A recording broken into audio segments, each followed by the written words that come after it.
Hi students, स्वागत है आपका अपना यूट्यूब चैनल विनयदीप क्लासेस में। तो चलिए दोस्त, आज की इस वीडियो में हम लोग देखने वाले हैं कक्षा 10 के अंतर्गत जो जैक बोर्ड के माध्यम से यानी पूर्वी सिंहभूम जिले के खासतौर पर उपायुक्त महोदय के निर्देशानुसार जो प्री बोर्ड एग्जाम लिया जा रहा है 2023-24 का, इसका कुछ क्वेश्चन और उसके आंसर को हम लोग जानने की कोशिश करेंगे।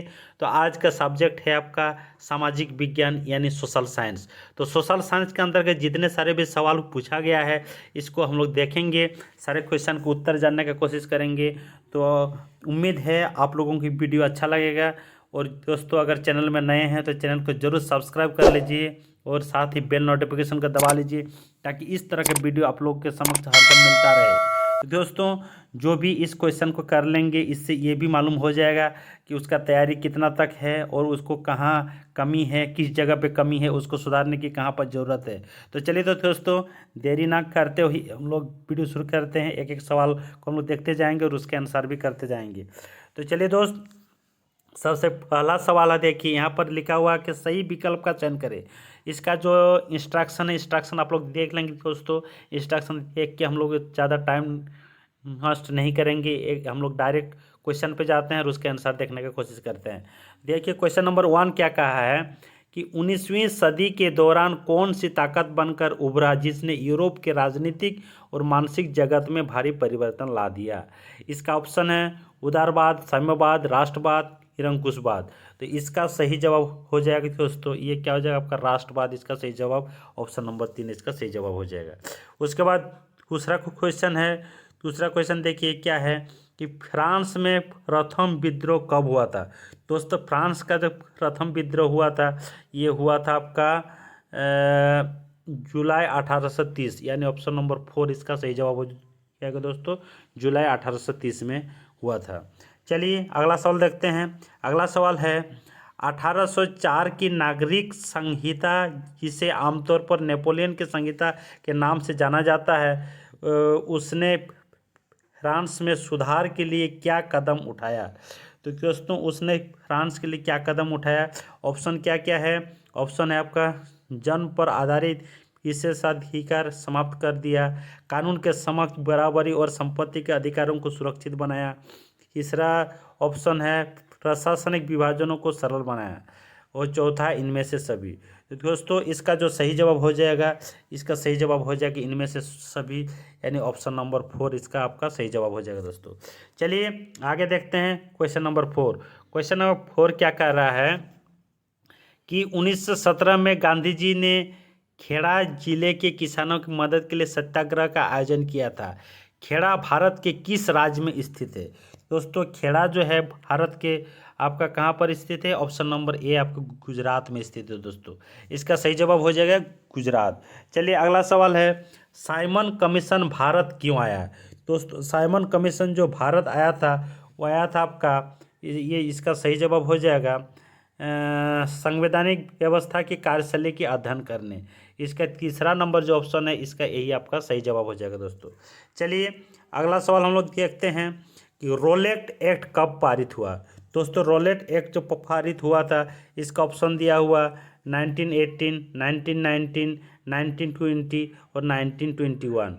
इसका हो जाएगा 1919, यानी 1919 ईस्वी में रोलेट एक्ट पारित हुआ था दोस्तों। चलिए अगला सवाल हम लोग देखते हैं क्वेश्चन नंबर 7। क्वेश्चन नंबर 7 है आपका आर्थिक महामंदी की शुरुआत कब हुई। दोस्तों, आर्थिक महामंदी की जो शुरुआत हुई थी इसका ऑप्शन आपका किया हुआ है 1929, 1932, 1933, 1936। तो इसका सही जवाब हो जाएगा दोस्तों, आर्थिक महामंदी शुरुआत हुआ था 1929 में, यानी ऑप्शन नंबर ए इसका सही जवाब हो जाएगा दोस्तों। चलिए अगला सवाल हम लोग देखते हैं, रिंडर पेस्ट क्या था। तो दोस्तों, रिंडर पेस्ट आपका क्या था, आपका इसमें ऑप्शन किया हुआ है आपका मछली रोग, पुष्प रोग, पशु रोग, इनमें से कोई नहीं। तो इसका सही जवाब हो जाएगा दोस्तों, रिंडर पेस्ट एक पशु रोग के नाम से जाना जाता है, यानी ऑप्शन नंबर 3 इसका सही जवाब हो जाएगा दोस्तों। उसके बाद क्वेश्चन नंबर 9 देखिए। क्वेश्चन नंबर 9 क्या है, भाप के इंजन का आविष्कार किसने किया। दोस्तों, भाप इंजन का आविष्कार जो किया था वो किया था आपका जेम्स वाट, यानी ऑप्शन नंबर 1 आपका सही जवाब हो जाएगा दोस्तों। चलिए अगला क्वेश्चन हम लोग देखते हैं, कोस्टिस कौन थे दोस्तों? कोस्टिस कौन थे? तो कोस्टिस जो थे दोस्तों, ये था आपका बुनकरों का एक समुदाय।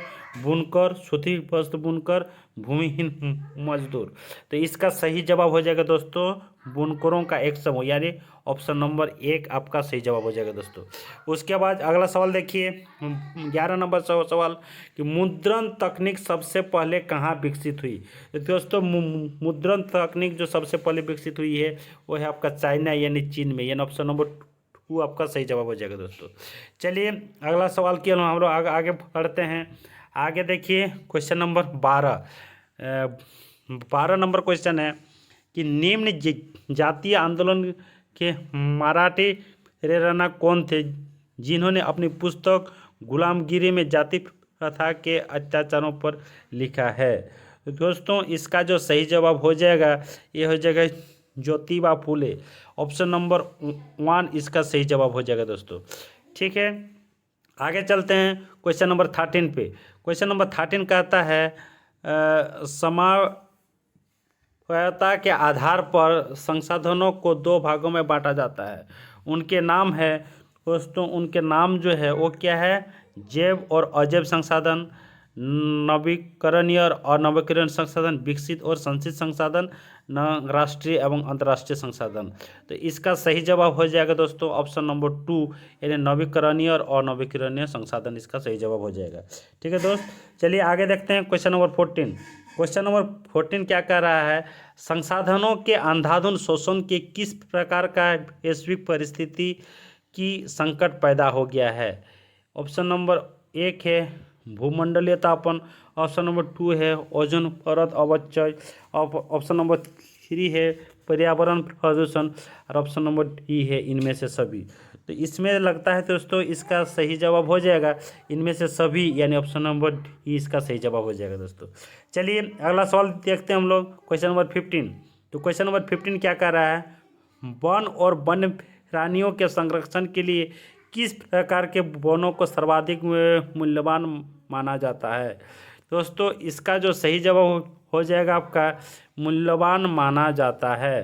तो इसका आपका सही जवाब हो जाएगा ऑप्शन नंबर 4, यानी रक्षित वन हो जाएगा दोस्तों। इसका क्या हो जाएगा? रक्षित वन इसका सही जवाब हो जाएगा। अगला सवाल देखिए, क्वेश्चन नंबर 16 क्या कह रहा है? राजस्थान में छत वर्षा जल संग्रह को कहा जाता है। तो दोस्तों राजस्थान में छत वर्षा जो जल संग्रह है उसको ढाका के नाम से जाना जाता है, यानी ऑप्शन नंबर 1 आपका सही जवाब हो जाएगा।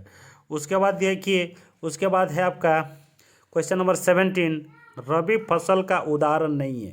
दोस्तों इसमें से रबी फसल का जो उदाहरण नहीं है कहा गया है, इसमें देखिए चावल, चना, गेहूँ, सरसों।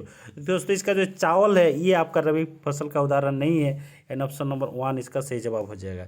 उसके बाद अगला सवाल देखिए कि किस फसल को सुनहरा रेशा भी कहा जाता है? तो दोस्तों सुनहरा रेशा के नाम से कौन सा फसल कहा जाता है? ऑप्शन नंबर 1 है कहवा, ऑप्शन नंबर 2 है कपास, ऑप्शन नंबर 3 है जूट, और ऑप्शन नंबर 4 है आपका रबर, यानी ऑप्शन नंबर 3 इसका सही जवाब हो जाएगा। तो दोस्तों जूट यह आपका सुनहरा रेशा के नाम से जाना जाता है। उसके बाद देखिए क्वेश्चन नंबर 19, झारखंड में स्थित कोडरमा निम्नांकित में से किस खनिज का अग्रणी उत्पादक है? तो दोस्तों कोडरमा खासतौर पर हम लोग जानते हैं अभ्रक के लिए काफ़ी अग्रणी उत्पादक जिला के रूप में जाना जाता है। तो इसका सही जवाब हो जाएगा बी, यानी अभ्रक, उसको माइका भी कहते हैं। ठीक है दोस्त, आगे देखिए क्वेश्चन नंबर 20। क्वेश्चन नंबर 20 क्या कर रहा है? सर्वोत्तम प्रकार का लो अयस्क है। दोस्तों सर्वोत्तम प्रकार का जो लो अयस्क होता है आपका, 1 नंबर में इसका ऑप्शन दिया हुआ है मैग्नेटाइट, दूसरा नंबर ऑप्शन है आपका हेमेटाइट, तीसरा है एंथ्रासाइट, चौथा है ब्रोमाइड। तो इसका सही जवाब हो जाएगा दोस्तों हेमाटाइट आपका सबसे सर्वोत्तम आयरन और होता है, यानी लो अयस्क के रूप में जाना जाता है। चलिए दोस्त आगे देखते हैं क्वेश्चन नंबर 21। तो क्वेश्चन नंबर 21 में क्या है कि औद्योगिक विकास की रीढ़ के रूप में किस खनिज को महत्वपूर्ण माना जाता है? तो औद्योगिक विकास की रीढ़ के रूप में अगर खनिज को माना जाता है वो होता है, एक ऑप्शन नंबर 1 दिया हुआ कोयला, दूसरा नंबर ऑप्शन दिया है आपको लो अयस्क, तीसरा में दिया पेट्रोलियम और चौथा में दिया है ऑक्साइड। लेकिन इसमें औद्योगिक विकास की बात कही जा रही है, यानी इसका सही जवाब हो जाएगा ऑप्शन नंबर 2, यानी लो अयस्क इसका सही जवाब हो जाएगा दोस्तों। चलिए आगे देखते हैं, आगे देखते हैं हम लोग क्वेश्चन नंबर 22। तो क्वेश्चन नंबर 22 देखिए क्या लिखा हुआ है कि निम्न में से किस प्रकार के खनिज का प्रयोग आणविक ऊर्जा के उत्पादन में किया जाता है। तो आणविक ऊर्जा के उत्पादन में जो किया जाता है वो होता है दोस्तों यूरेनियम और थोरियम, यानी ऑप्शन नंबर 1 ही आपका सही इसका उत्तर हो जाएगा। ठीक है, इसका ऑप्शन नंबर 1 जो है इसका सही जवाब हो जाएगा। उसके बाद दूसरा नंबर ऑप्शन में दिया हुआ है यूरेनियम और जिप्सम, तीसरा में दिया है यूरेनियम और एल्युमिनियम और चौथा में दिया है यूरेनियम और मैग्नीशियम। तो 22 का सही जवाब हो जाएगा यूरेनियम और थोरियम, यानी ऑप्शन नंबर 1। चलिए 23 का देखते हैं, 23 नंबर सवाल का देखते हैं। इसमें कह रहा है वायु प्रदूषण निम्न में से किस पर अपना दुष्प्रभाव डालता है। तो दोस्तों दुष्प्रभाव डालने की बात कही जा रही है, यानी मानव स्वास्थ्य पर ऑप्शन नंबर 1, ऑप्शन नंबर 2 पशुओं पर, ऑप्शन नंबर 3 पौधों पर, ऑप्शन नंबर 4 इनमें से सभी। तो दोस्तों वायु प्रदूषण इनमें से सभी पर आपका प्रभाव डालता है, यानी ऑप्शन नंबर 4 इसका सही जवाब हो जाएगा। चलिए क्वेश्चन नंबर 24 देखते हैं। तो 24 का हो जाएगा कि सामाजिक विभाजन अधिकांश आधारित होता है। तो सामाजिक विभाजन अधिकांश जो आधारित होता है, ऑप्शन नंबर 1 दिया हुआ है ऋतु पर, 2 नंबर ऑप्शन दिया हुआ है विवाह पर, 3 नंबर ऑप्शन दिया हुआ है जन्म पर और 4 नंबर ऑप्शन दिया है शिक्षा पर। तो इसका जो सही जवाब हो जाएगा दोस्तों ये ऑप्शन नंबर 3 आपका जन्म पर हो जाएगा। ठीक है, चलिए अगला सवाल देखते हैं। अगला सवाल है 25, निम्नांकित में से किस राज्य में शिशु मृत्यु दर सबसे कम है। तो दोस्तों सबसे कम मृत्यु दर में आपका आता है केरल, यानी वहाँ का एजुकेटेड ज़्यादा हैं, एजुकेटेड लोग ज़्यादा हैं, शिक्षित लोग ज़्यादा हैं, इसीलिए खासतौर पर वहीं पर अभी तक देखा गया है कि शिशु मृत्यु दर सबसे कम आंका गया है। तो चलिए दोस्त आगे देखते हैं। आगे देखिए 26 का क्या है क्वेश्चन कि पोखरण जहाँ भारत में 1998 में अपने परमाणु परीक्षण किए वो भारत के किस राज्य में स्थित है। दोस्तों 26 का जो भारत में किस राज्य में स्थित है कहा जा रहा है, तो इसका हो जाएगा आपका ऑप्शन नंबर ए है राजस्थान, दूसरा है गुजरात, तीसरा है उत्तर प्रदेश और चौथा है आपका महाराष्ट्र। तो इसका उत्तर हो जाएगा ऑप्शन नंबर 1 राजस्थान हो जाएगा दोस्तों। 27 का जो सवाल है 27 नंबर क्वेश्चन देखिए, कह रहा है भारतीय रिजर्व बैंक का मुख्य कार्य है। दोस्तों आरबीआई का जो मुख्य कार्य होता है वो क्या है। तो इसका ऑप्शन नंबर 1 है ऋण प्रदान करना, 2 है विश्व बैंक से लेन देन करना, 3 है साख नियंत्रण और 4 है इनमें कोई नहीं। इसका जो सही उत्तर हो जाएगा दोस्तों वो हो जाएगा साख नियंत्रण, यानी क्रेडिट कंट्रोल के रूप में इसका मुख्य कार्य हो जाएगा। 27 इसका 3 सही जवाब हो जाएगा। 28 नंबर क्वेश्चन के देखिए, इसमें क्या कह रहा है निम्नांकित में कौन सा देश विकास के संदर्भ में सर्वोत्तम है। दोस्तों विकास के संदर्भ में सर्वोत्तम की इसमें बात कही जा रही है, तो इसमें है ऑप्शन नंबर 1 है भारत, ऑप्शन नंबर 2 है पाकिस्तान, ऑप्शन नंबर 3 है नेपाल और ऑप्शन नंबर 4 है आपका श्रीलंका। तो इसमें मेरे ख्याल से इसका सही जवाब हो जाएगा भारत। श्रीलंका होता है, लेकिन श्रीलंका का अभी अगर वर्तमान स्थिति देखा जाएगा तो वहाँ का भी स्थिति उतना अच्छा नहीं है, इसलिए इसका ऑप्शन नंबर 1 सही होना चाहिए, यानी भारत ही होना चाहिए। ठीक है दोस्त, चलिए आगे देखते हैं आपका।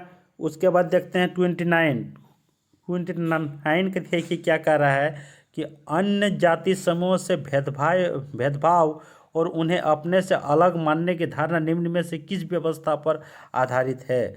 तो दोस्तों इसका जो ऑप्शन है शासन व्यवस्था, दूसरा है वर्ण व्यवस्था, तीसरा है राजनीतिक व्यवस्था और चौथा आपका दलीय व्यवस्था। तो ये जो अलग मानने की धारणा होता है ये क्या होता है वर्ण व्यवस्था, कास्ट सिस्टम से ही होता है, यानी ऑप्शन नंबर 2 आपका 2 नंबर ऑप्शन आपका सही हो जाएगा इसका। उसके बाद क्वेश्चन नंबर 30 यानी 30 नंबर क्वेश्चन क्या कह रहा है कि लोकतांत्रिक व्यवस्था में हित समूह या दबाव समूह की मुख्य उपयोगिता निम्न में से क्या है? ऑप्शन नंबर ए एक दिया हुआ है सरकार को सजग बनाए रखना। ऑप्शन नंबर 2 दिया हुआ आंदोलन को सफल बनाना। ऑप्शन नंबर 3 दिया है राजनीतिक दलों पर प्रभाव डालना। ऑप्शन नंबर 4 दिया है इनमें से सभी। तो लोकतांत्रिक व्यवस्था में समूह तथा दबाव समूह को मुख्य उपयोगिता के निम्न क्या है? तो इसका सही जवाब हो जाएगा दोस्तों इनमें से सभी, यानी ऑप्शन नंबर 4 इसका राइट आंसर हो जाएगा क्वेश्चन नंबर 30 का। तो इस तरह से दोस्तों हम लोग जितने सारे भी इसका मल्टीपल चॉइस क्वेश्चन था सारे क्वेश्चन का हम लोग उत्तर कर लिए। अभी हम इसका सब्जेक्टिव क्वेश्चन आप लोग अपने से कीजिए क्योंकि वीडियो काफ़ी लंबा हो जाएगा। फिर भी एक एक क्वेश्चन को हम लोग पढ़ते हुए आगे दिखा देंगे किस टाइप से आपका क्वेश्चन आया था, कौन कौन सा क्वेश्चन आया था, इसको आप लोग जरूर देख लीजिए। इसमें देखिए अति लघु उत्तरीय प्रश्न जो है इसमें दिया हुआ है किन्हीं 7 प्रश्नों को उत्तर दे, लेकिन यहाँ देखिए इंग्लिश में लिखा हुआ आंसर एनी 5। तो दोस्तों ये दोनों गलत है। इस इधर जो आपका नंबरिंग दिया हुआ मार्क दिया हुआ वो दिया है 2 × 6 यानी 12, यानी इनमें से 6 क्वेश्चन का ही आपका जवाब देना है। तो 31 नंबर क्वेश्चन है होशे किसे कहते हैं? ठीक है दोस्त। 32 नंबर क्वेश्चन है वियतनामी कम्युनिस्ट पार्टी की स्थापना किसने और कब की? 33 नंबर क्वेश्चन है परंपरागत ऊर्जा के 2 स्रोतों का नाम लिखिए। 34 नंबर क्वेश्चन है आपका और नवीकरणीय संसाधन किसे कहते हैं, इसके 2 उदाहरण दें। 35 नंबर क्वेश्चन है सूचना का अधिकार से आप क्या समझते हैं? 36 नंबर क्वेश्चन है वस्तु विनिमय प्रणाली से आप क्या समझते हैं?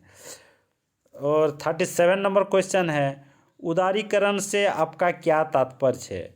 38 नंबर क्वेश्चन है क्षेत्रीय दल किसे कहते हैं? तो ये जो सवाल है दोस्तों ये सारे सवाल अति लघु उत्तरीय प्रश्न के अंतर्गत था और इनमें से आपको किसी 6 का ही आपका जवाब देना है। चलिए दोस्त हम लोग देखते हैं अभी लघु उत्तरीय में किस टाइप से सवाल पूछा गया था। तो दोस्तों लघु उत्तरीय में जो सवाल पूछा गया था उसमें 39 नंबर क्वेश्चन है कि इसमें से भी आपको 3-3 नंबर का एक एक क्वेश्चन अंक निर्धारित है, इसमें से आपको किन्हीं 6 का ही जवाब देना है। ठीक है दोस्त। तो इसमें 39 का क्वेश्चन है कि ईस्ट इंडिया कंपनी ने भारत में बुनकरों पर निगरानी रखने के लिए गुमास्तों को नियुक्त किया था, व्याख्या करें। ठीक है दोस्त। और 40 नंबर क्वेश्चन है खाद्य उपलब्धता पर तकनीक के प्रभाव को दर्शाने के लिए इतिहास से 2 उदाहरण दे। 41 नंबर क्वेश्चन है आपका गन्ना की खेती के लिए उपयुक्त भौगोलिक परिस्थितियों का वर्णन करें। ठीक है दोस्त। उसके बाद देखिए 42 नंबर क्वेश्चन दिया हुआ है विकास में ऋण की भूमिका का विश्लेषण करें। 43 नंबर आपका क्वेश्चन दिया हुआ है वैश्वीकरण प्रक्रिया में बहुराष्ट्रीय कंपनियों की क्या भूमिका है। 44 नंबर क्वेश्चन है 16वीं सदी में दुनिया सिकुड़ने लगी थी, इसके क्या मतलब है, व्याख्या करें। उसके बाद 45 नंबर क्वेश्चन है आपका जल संसाधन से क्या समझते हैं, इससे होने वाले लाभ लिखिए। 46 नंबर क्वेश्चन है आधुनिक लोकतंत्र राजनीतिक दलों के बिना क्यों नहीं चल सकता, वर्णन करें। तो ये जितने सारे क्वेश्चन थे दोस्तों ये आपका लघु उत्तरीय प्रश्न के अंतर्गत आता है और इनमें से किन्हीं 6 का ही आपको जवाब लिखना था। चलिए आगे देखते हैं किस टाइप से क्वेश्चन आया है। आगे देखिए आगे आपका क्वेश्चन आया है दीर्घ उत्तरीय प्रश्न। तो दोस्तों इसमें देखिए नंबरिंग में कहीं ना कहीं थोड़ा सा मिस्टेक्स किया है। यहाँ देखिए आपका नंबरिंग क्या है 46, यहाँ आपका 47 से होना चाहिए दोस्तों। तो इनमें से क्या ये जितने सारे भी दीर्घ उत्तरीय प्रश्न दिया हुआ लॉन्ग आंसर टाइप जो क्वेश्चन है इनमें से किसी 4 का ही आपको जवाब देना है। तो 5 × 4 यानी 20 मार्क्स का इसमें अंक निर्धारित है दोस्तों। हर एक प्रश्न के लिए आपका 5 नंबर आपका निर्धारित है। तो चलिए हम लोग देखते हैं इसमें कितना नंबर आपका क्वेश्चन हो जाएगा। 46 के बाद 47, तो 47 नंबर क्वेश्चन हो, चूँकि यहाँ 21 22 दिया हुआ है लेकिन 47 नंबर क्वेश्चन क्या है कि 19वीं सदी के यूरोप में कुछ उद्योगपति मशीनों की बजाय हाथ से काम करने वाले श्रमिकों को प्राथमिकता क्यों देते थे। उसके बाद 48 नंबर क्वेश्चन है देखिए राजनीतिक दल अपना कामकाज बेहतर ढंग से करे, इसके लिए उन्हें मजबूत बनाने के कुछ सुझाव दें। चलिए उसके बाद 49 नंबर क्वेश्चन है दोस्तों आपका, व्यापार और निवेश नीतियों का उदारीकरण वैश्वीकरण प्रक्रिया में कैसे सहायता पहुंचाती है। उसके बाद क्वेश्चन 50 नंबर क्वेश्चन हो जाए आपका भारत में सौर ऊर्जा का भविष्य उज्जवल है क्यों।